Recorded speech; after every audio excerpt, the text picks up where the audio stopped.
2015 or 2010, the customer reality was an impatient customer. The customer reality was the customer reality was a patient customer. Okay? So, how are your senses aligned to a patient customer? But if the customer reality is an impatient customer, how are your senses aligned to it? So how do you build a profile for that? There are two words in the English language that I want to bring to your attention. One is the word react.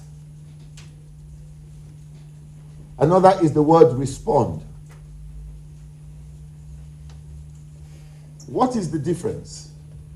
If I came now and we said somebody is on medication, but he's responding to medication, you'll be happy, isn't it? But if we say he's reacting to medication, then you panic, isn't it? Okay. So even though they may sound alike, but listen to this, assuming somebody wanted to join the fire brigade, wants to be a firefighter, so he has gone through all sorts of training and training and training. Finally, he joins the fire brigade. On his first day, he's excited, isn't he? What do you think he'll be looking forward to? A fire. He's looking forward to a fire. Why? Because he has been prepared, isn't it? So when they announce there's a fire, guess what? He's excited about it because he is prepared. And that's why such services are called rapid response, not rapid react. So I was working with a particular telecoms company, and they were having problems with their shops. So we talked like we've talked now. And I said, let's move from reacting to responding. So we developed a profile like that. Customer reality, so on and so forth. Guess what happened? So I told all of them to tell me to build a profile of the most difficult customer they have ever encountered. So all the people gave examples from that. So we fixed one. We identified one. He did not speak the language. He did not speak any language. So they could not understand each other. And he was getting agitated because the customer service person could not understand him. You understand the scenario? So what did we do? We built that as a profile. And what did we say? We said, every day when you get to work, expect that guy to come. Now, is he likely to come every day? No. But you know what we have done?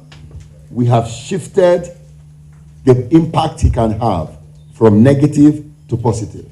So the day he shows up, what do you think the emotion is in the office? Excitement. In fact, they are happy. They are calling each other, hey, your guy has come. Isn't it? Now they are responding.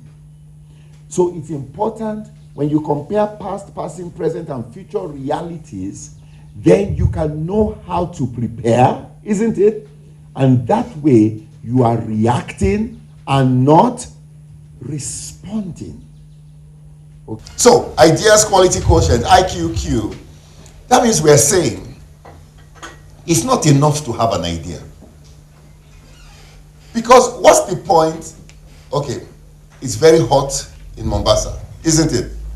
Now, somebody has an idea, hey, let us sell winter clothes in Mombasa, because winter clothes were selling in some other part of the world. Now, it's an idea, but is it a relevant idea?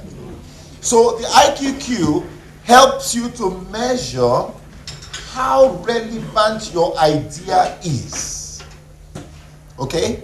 And this is very, very, very important, not just internally amongst your team, but also externally in the outer world. Now, how many of you know that every failed business was once thought of as a good idea? Isn't it? Every failed business was once thought of as a good idea. So how do you measure if this idea is going to be successful or not? What makes ideas successful is not how great they sound, but how relevant they are. And relevance is measured by the solution the idea is bringing, number one. So if your idea, you cannot connect it with a solution, then it's just academic, it's not going to work. You understand? Then you connect the idea with a solution. You connect the idea with enthusiasm.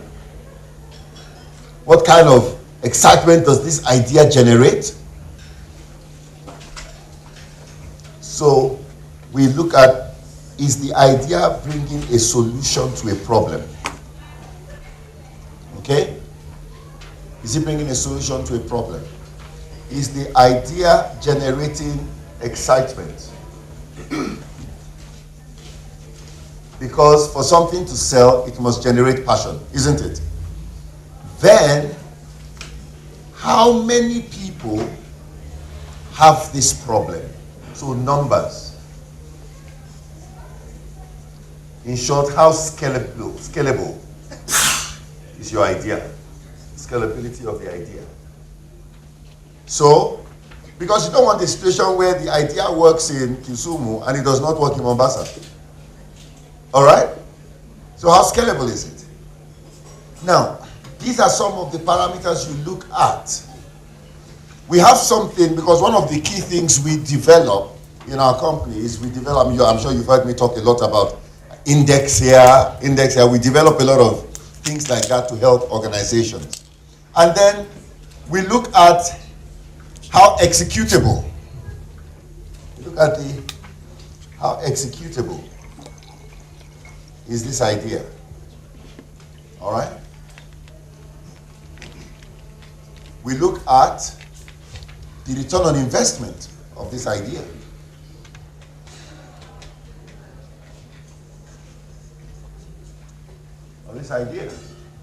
And then, most importantly, we look at how sustainable is this idea. Now, when we look at how sustainable, let me tell you one question I always ask my clients and I ask everybody.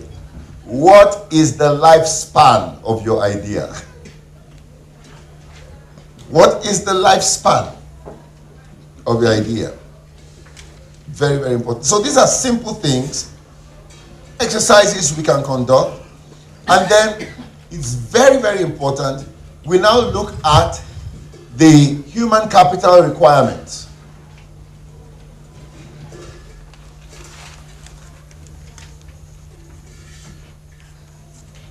Of this idea. Now that we have reached the human capital requirement, let me show you a dynamic. There's another index we have called the competence index. And let me show you how that works.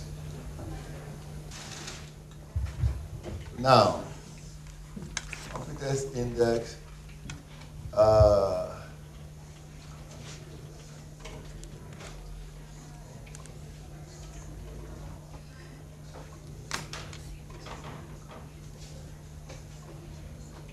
All right. So the competence index, and this is something that we can help you with also. You see, there are 4 levels of competence. Here, you have what we call conscious competence. Okay? That means you are good, and you know why you are good. You know how you are good. Now, conscious competence is a fantastic place. You know why? Because you can take that person, because he's good, he has performed in Mombasa, and you say the magic you did in Mombasa, please, we're having trouble in Kitale. Can you do that same magic there? Conscious competence. Now, I'm just using that as an example. I don't know if you understand what I'm saying. I'm not speaking. So, conscious competence. So, you know why you are good. You know what you did to be good, isn't it? Then you have the second level of competence, unconscious competence. That means you are good, but man, you don't really know what has made you good. Okay? You don't know. You are just good at this thing. You can't teach it because you don't know what made you good. So what happens is, if we don't do a competence test, somebody has done well in, say, Malindi, and we say, please, we want you to go right now. We are moving you. Please go to Nyeri or wherever. And what you did in Malindi, go and repeat it there. Then the person gets to Nyeri and fails. Why? Because we did not identify what made them conscious or competent. Are you hearing me? And this also applies even within departments. Okay? But then there is conscious incompetence. Conscious incompetence is not a bad place to be. Conscious incompetence says, I am not good, but I know I'm not good, and I'm ready to develop myself. Isn't it? So, somebody who is consciously incompetent is going to be teachable, isn't it? Because they know. So they are teachable. But then, you have the worst one of them all. Unconscious incompetence.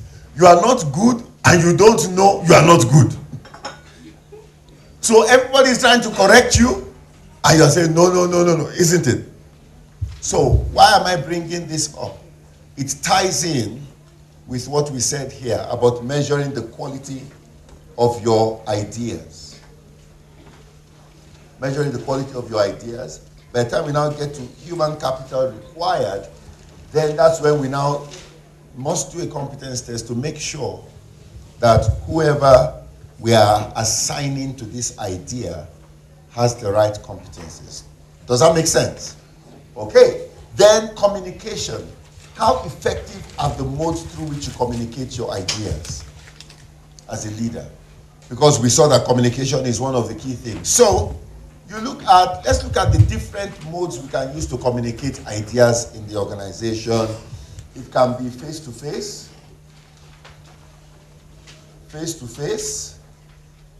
it can be electronic, so email. It can be through social media. It can be through different. You just identify all the different modes of communication you have. And then we weigh them on a scale of 1 to 10 for how effective and efficient.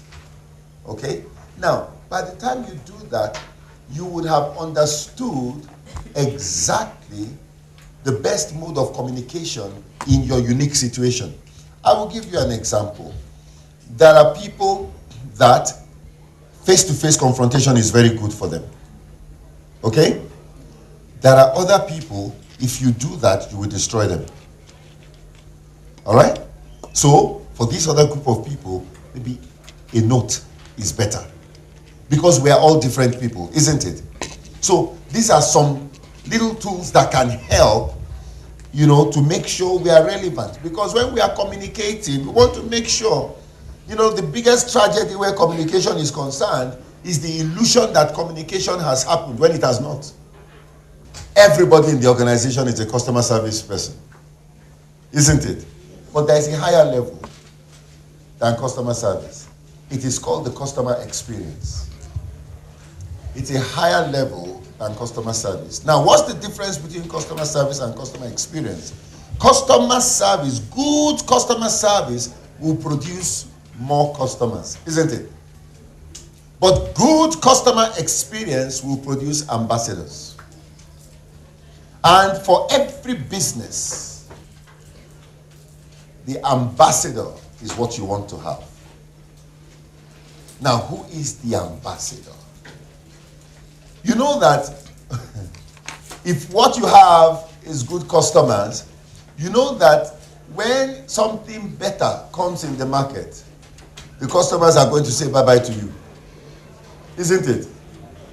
You know that when, and like the chairman said in his opening remarks, you don't want your customers to be customers that have been turned down from somewhere else. Isn't it?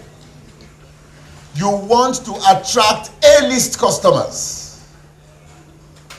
But for you to do that, you must have been able to convert them into ambassadors. And the way to convert from customer to ambassador is through experiences.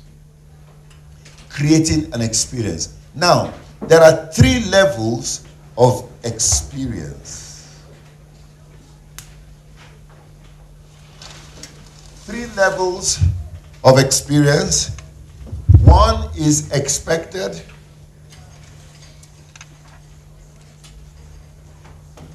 Number 2, impressive. Number 3, unexpectedly.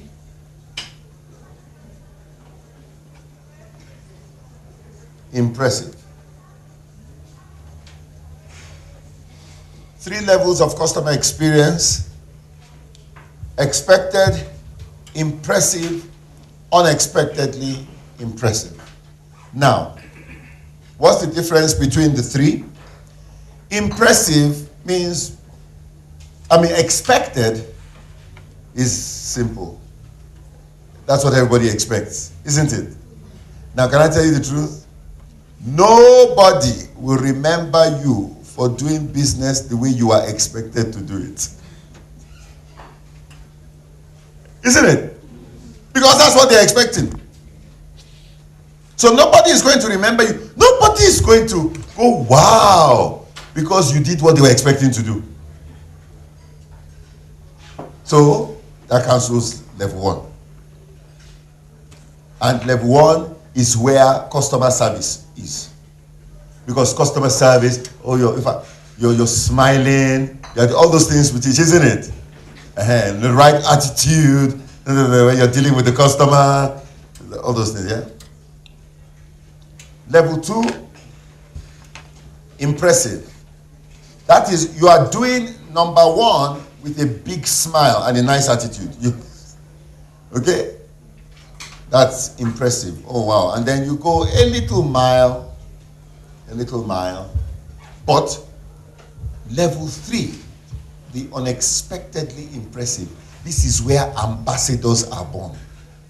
And what is the marked distinction of unexpectedly impressive is that if it was not there, the customer would not have missed it. Are you hearing me? If it was not there, the customer would not have missed it because they were not expecting it. Now, that is the place where ambassadors are built. What's the difference between a customer and an ambassador?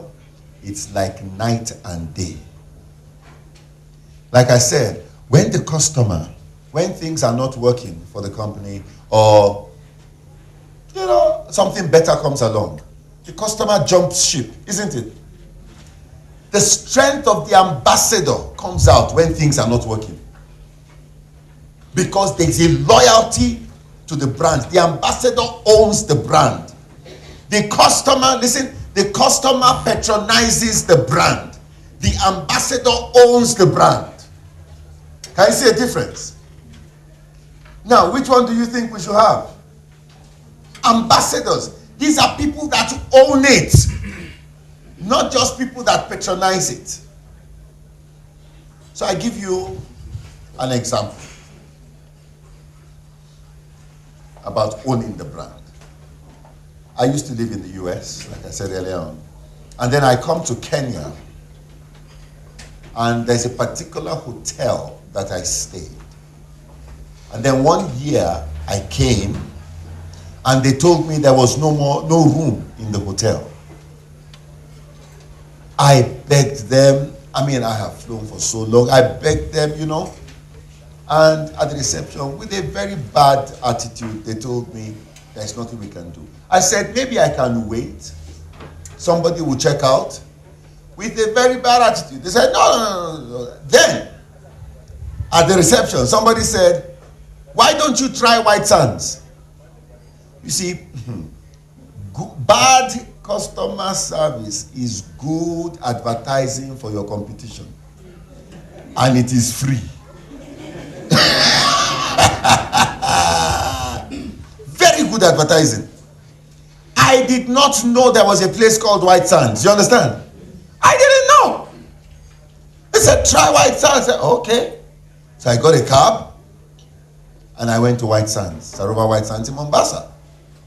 When I got to the reception, the guy that concierge with his green and white outfit, he welcomed me like he was expecting me.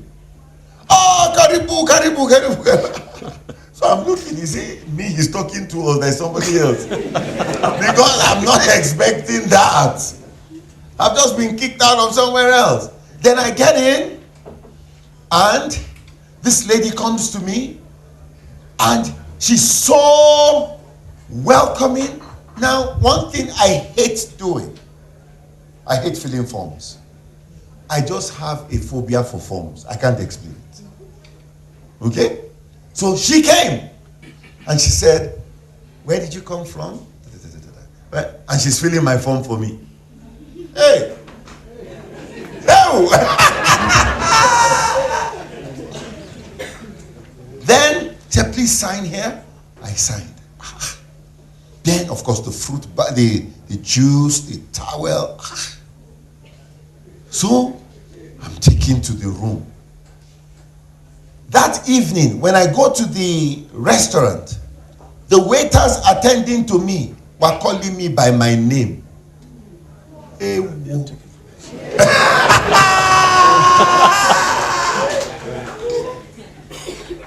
How do you think I felt? Very nice. So when it was time for me to go back to America, I was very sad to be going. Now, I don't know whether they were acting or not, but they also looked like they were sad that I was going. So, I got to America. Next time I came to Kenya, do you think I went to the other Mumu hotel I used to stay before? Where do you think I went? Direct. And when I got there, they remembered me. So I was a human being. I was not a statistic. Are you hearing me? I was a human being, not a statistic. They remembered me. Now again, this time I got a note from the GM. There was a fruit basket in my room. So I went back to America. I told you I've been doing this since 1990. So every day of my life, virtually, I'm talking to leaders. So I began to brag, talk about them in America. There's a hotel in East Africa.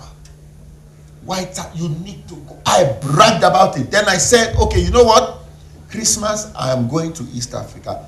Anybody wants to come with me, come and experience what I've experienced. I said, hold me responsible if you don't have a good experience. I brought about 30 of them to White Sands. By the time we were leaving, all of them have become ambassadors. Okay? Now, and this is the important point. I was working in Sri Lanka. I talked about White Sands. The Central Bank of Sri Lanka was coming to have a board retreat. They came to Kenya, White Sands.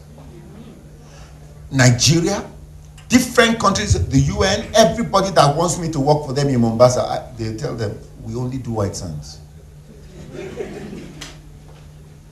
Are you hearing me? Now, do you know, at this point, I did not know anybody in White Sands. Their leadership, they didn't know me. What was causing me to speak? An experience. An experience. Then they now began to hear everywhere people are coming. Say, how did you find out about this place, Dr. Wale? How did you find Dr. Wale? So their MD now reached out to me and said, thank you. Eventually, we became like brothers. You know, unfortunately, he died last year. He was my brother. Is somebody hearing me? Now, I had become an ambassador not because anybody told me to do anything, but I had experienced something I could not keep quiet. Then, I remember I was working for Coca-Cola, and we're having a big conference in Addis Ababa. People from all over the world. And I am speaking. And I give my story of White Sands. Then, when I finish, the big boss there got up, he picked the mic, he said, well, I understand your enthusiasm, but I've been there and it's not all that. And he destroyed my brand in front of 250 people that were loyal to him. So let me ask, if you were me, what would you have done to save your brand? I was invited. He is their boss. So what I say is irrelevant in the context of what he says. Who wants to help me? In fact, I know the rooms you are talking about, and I described the room in greater detail than he knew. But listen to where the ambassador comes. I said, and that is why, because the ambassador, you know what is going on in your brand. That is why we have embarked on an $18 million renovation. And when we are done, I am going to offer you and your family, to the big boss, you and your family, I will offer you a complimentary. They all clapped. I had saved my brand. Immediately I finished, I ran outside and I called the MD. I said, hey bro, we're in deep trouble. But you understand? Now, an ambassador would do that. Would a customer do that? No. So, an ambassador, a customer patronizes the brand. The ambassador owns the brand. Now let me ask you, do you know when my first encounter with White Sands was? 1996. I've written about them in the papers. I've written a book, dedicated a whole chapter to them. Yeah. Why? The experience. People never forget the experience you give them. So, the question I'm asking, what is the KIE experience? That's what we did. And you know what? Once you get this customer experience right, it will cut down on your marketing costs dramatically. Because, you see, ambassadors are not paid. Now, let me ask, if you went to Mombasa today, where would you want to stay? Now, I've been with them, yes. I can support you on the same. Yes. You just have to experience it. It used to have 365 rooms. I don't know that they've expanded to another capacity. But despite all, and about 2-3 restaurants, it's still the same consistent service all the way. So that one is they do a good job.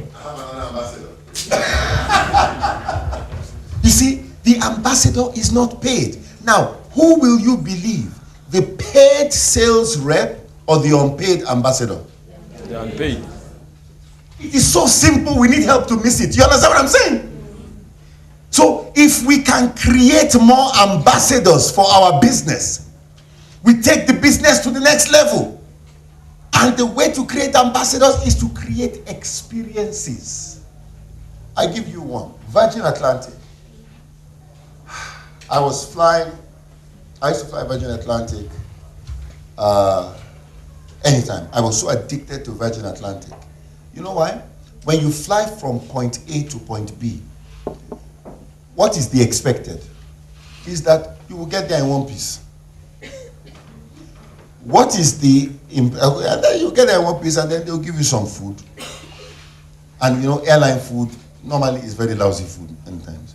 Then what is the impressive? Oh, they will get you there in one piece and they will actually give you good food. And, you know, smile at you. Good. Now, that's impressive. What is the unexpectedly impressive? So shortly after we are taking off, this lady asked me, the flight attendant came, smiling very happy and said, would you like a massage? Hey! I said, my what? Massage? Where? He said, here. He said, here. I said, would you like, let's go. So, I have a massage. Hey! Then, after dinner, then they give you pajamas.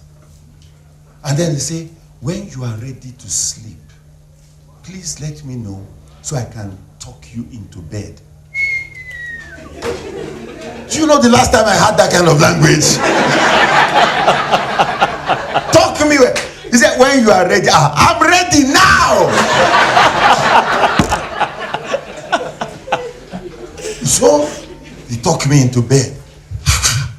Now, let me show you.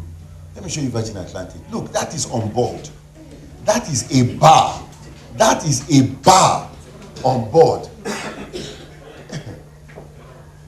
You see, this is a bar. Are you hearing me? On the plane, in first class, this is the bar. So you actually sit down and have a drink in the bar. There we go. Are you hearing me? Then look, that is the bed. Then in the morning, she came and woke me up. It's time for breakfast, Dr. Wale.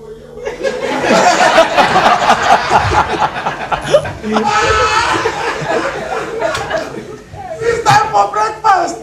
How? Then in London, you have a special check-in. You check in from, they send a limo to pick you wherever you are staying. And then when you get to the airport, you give them you check in from inside your car. They set everything for you. Are you hearing me? This is the lounge in London, jacuzzi. So please, I beg you, if you are the one, if Virgin Atlantic was still traveling here, which airline will you want to choose next time you are traveling? Atlantic. That is how come you say you are going to Lagos. Kenya Airways goes to Lagos direct, isn't it? But their own is customer detention, not customer retention. So you fly Virgin Atlantic to London, massage go, then London, Lagos, massage go. Are you hearing me? And then on the way back, massage. Are you hearing? That is the power of customer experience. The experience will build ambassadors, not customers. Those ambassadors become your mouthpiece. And like I said, if you have to choose between a paid salesperson and an unpaid ambassador, the word of the unpaid ambassador is more credible. And it doesn't cost you. So what you need to do, you need to define. You need to define what is the KIE experience. When somebody comes in contact with you, what is the experience you want them to have? And then again, you can go to Wale's triangle. And inside the triangle, just write out the normal experiences. Write out all the expected and the impressive. And this is an area we can be game changers. Are you hearing me? And the truth is this, if you are not a game changer, you will always walk in the path set by game changers. So this is something we need to sit down, maybe in groups, and we look at what kind of experience can we bring on the table? Can we give to people? Now, when the experience is solid, even the pricing doesn't matter. You know, let me give you an example. When equity showed up, quite a number of us went into equity because of the experience. You know, let me pull that. We went into equity because of the experience. Because for the first time, I was going into a bank and I could sit on a sofa and read a magazine and have something to nibble on and drink. You understand what I'm saying? It was an experience. So these are some of the things. So let's now look at how to define the customer. And this is it. Now, on the personal side, this is programs we have that people pay for themselves. So my team had been communicating with people, they were going through certain forms apart from our database, and they were not having success. And I said, you know, so I looked at some of the forms, and I picked one, and I called, and immediately it was a direct hit. And every form I picked and I called that day, the people signed up for the program. So my assistant, Cynthia, she asked me, she said, how did you do that? I said, it's simple. I said, who is our customer? Now, you are having a program where somebody is expected to pay from his own pocket 15,000 or 20,000. Immediately, you know what category of person you are going to reach out to, isn't it? So, who is the customer? So, we called our customers, we give them names.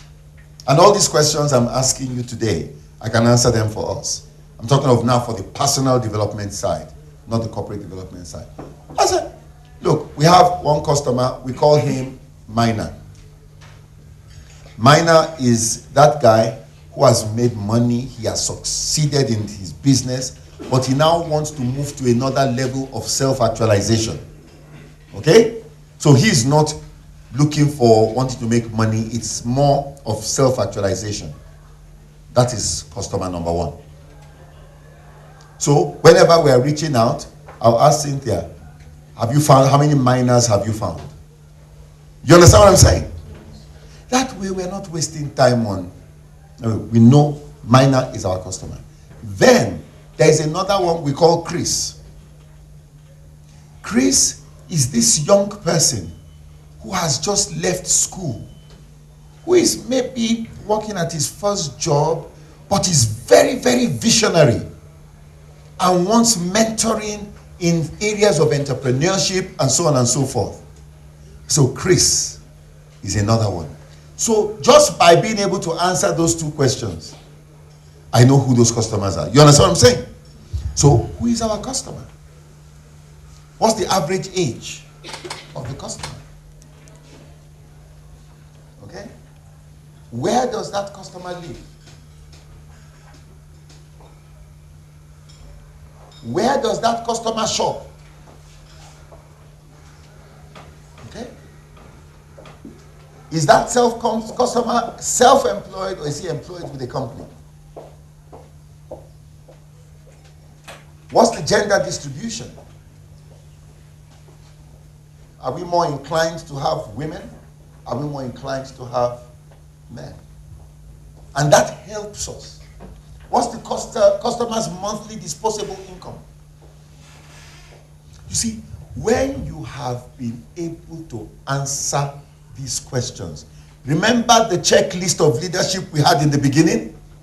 This is now the checklist for customers. This is the checklist for customers. So you suddenly find yourself, you say, wow. I mean, that is where you are walking on the road, you can identify your customer just interacting with him 1 minute. You understand? You know that, this is my customer. And that also helps from things like bad debts and things like that. You understand? Because we are able to answer all these questions about our customers. However, what's the household size of our customer. These are very, very key things that will help us. Okay? Now, I've been asked I can take a little more time, so I'll just take 15 minutes, because what I want to talk about now is what ties everything together. Is that okay? And this is leadership and culture. Leadership and culture.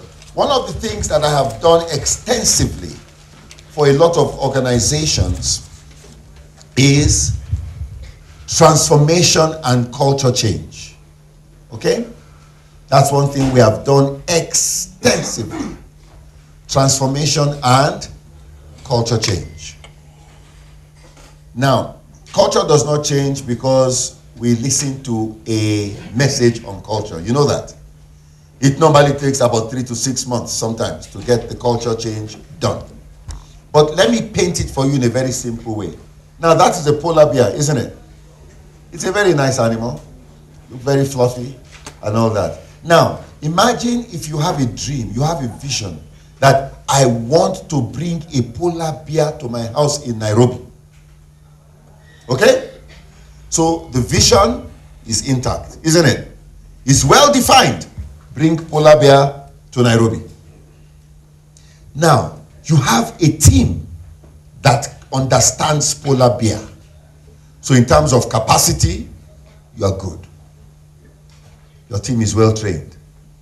You have the infrastructure to carry the polar bear here. Okay? Your people understand the dynamics of polar bear. So, you bring your polar bear down. It lands in Nairobi, then you have a party to celebrate your polar bear, isn't it? You invite people. 2 days later, your polar bear is dead. Why did it die? The environment. Isn't it? The environment. So that means you can have everything correct. Strategy, infrastructure, resources, team, everything correct. If you don't get the environment correct, everything will die. Let me give you some interesting examples. Matatu.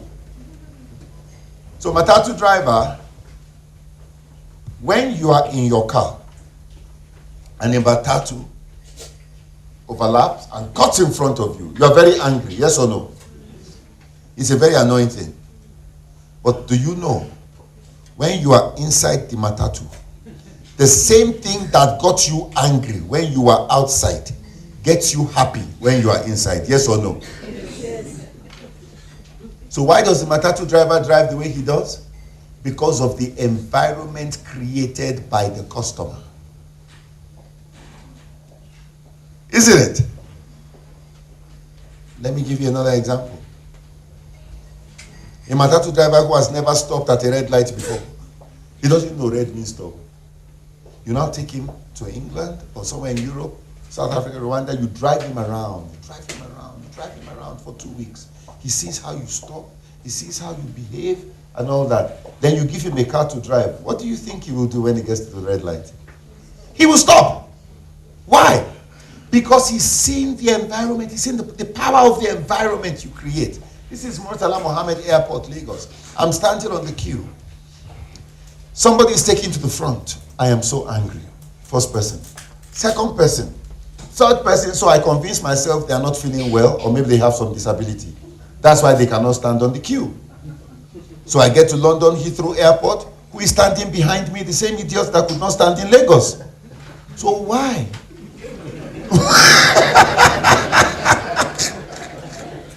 Why? Why is he able to stand in London and cannot stand in Lagos? The environment.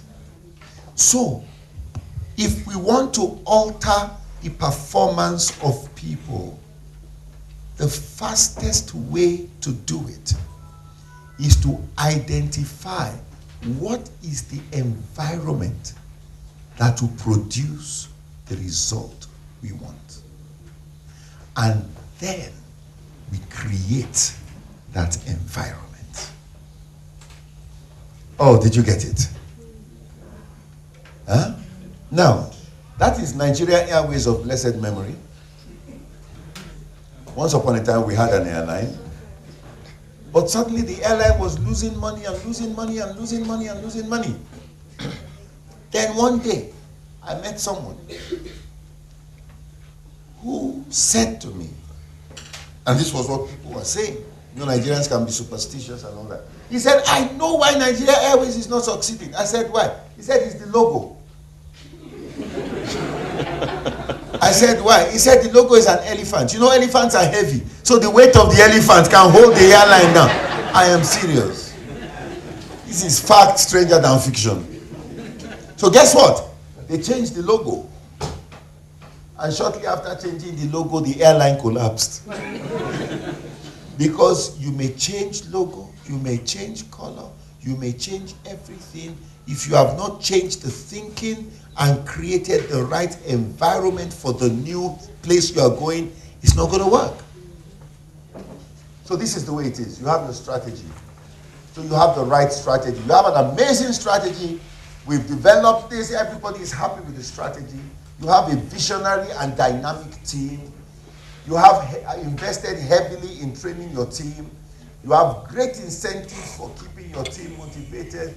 Great performance management tools. You have strong leadership.